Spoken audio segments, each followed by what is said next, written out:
Alright, so this is how I set it up, but I got the battery pack in here.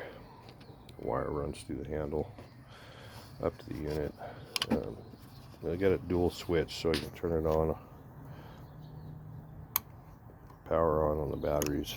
I also have a switch on the unit itself, so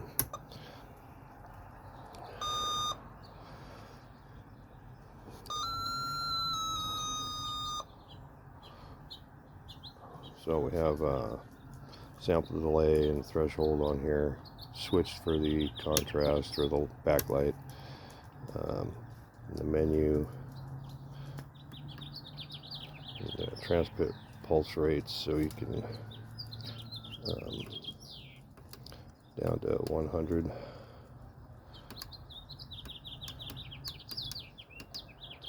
up to 3000. Sample delays up to, it'll run up to 50 US.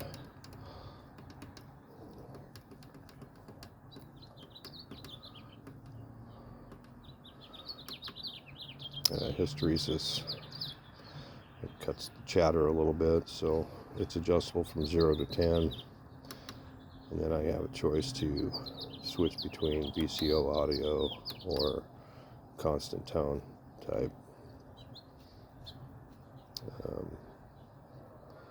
We got extra buttons for some options for anything I can add on later. Also, I think there's a few other options that are programmed or on the board, just they're unused. So other than that, it seems to work pretty good as is.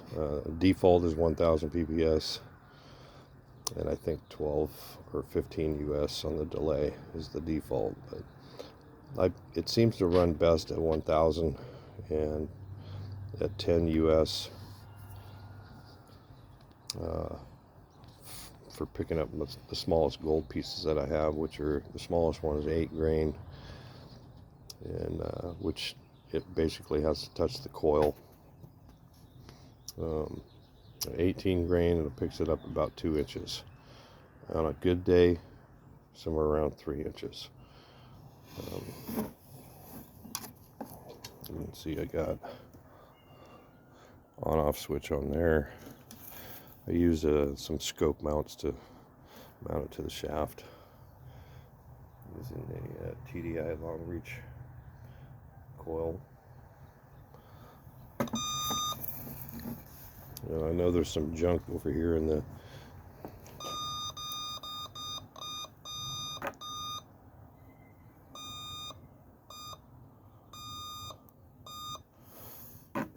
down in the ground over here. Let's see here.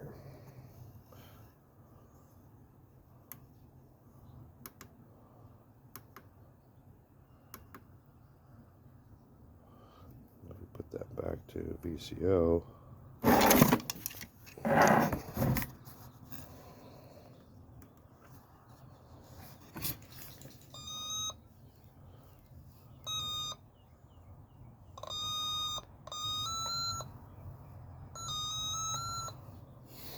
It gives you an idea how that works.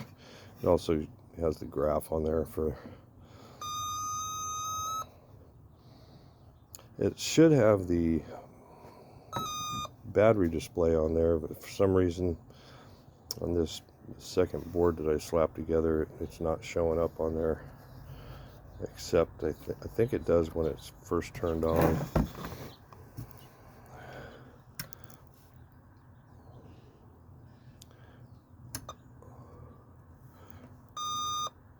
Yeah, I was thinking it had it on the it's been a while, so, but anyways, that's the unit, and it's back to working pretty good. So now I got to work out a better coil and go from there.